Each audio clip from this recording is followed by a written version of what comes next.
If we take a situation like a permanent buy down, where we're using that money to pay points to lower your rate, even though that's money is from the seller being applied to those points for your 5.5 rate, check with your accountant.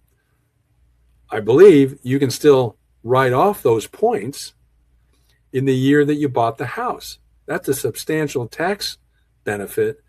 And again, explore that with your tax advisor. Don't take my word for it, though I believe I'm correct on this. Can you imagine that? You buy a home. Most folks, when they buy a home, if they've been a renter all their life, they start thinking about the tax advantages of home ownership if they're thinking about everything properly.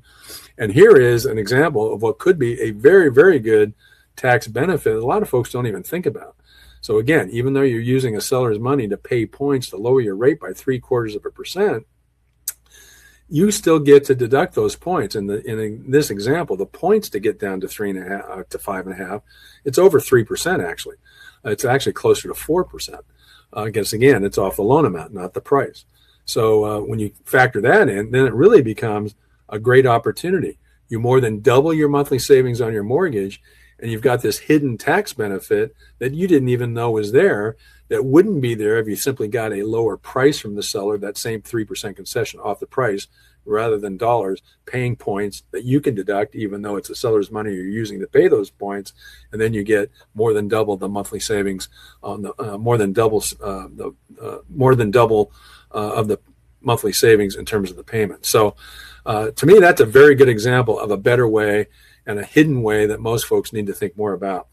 But then here's the last option, and that is to use that same $18,750, use it for a temporary 2-1 buy down.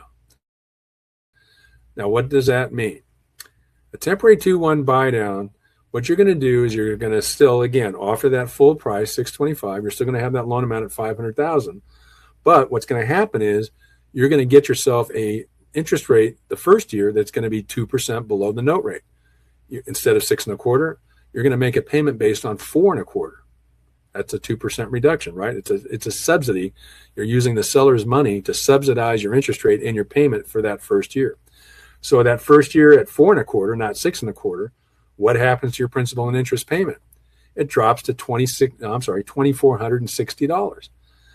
That is $619 a month less than if you paid full price and just took a market rate. $619 a month less. That's better than $93 a month less if you offer 3% below list price. It's even better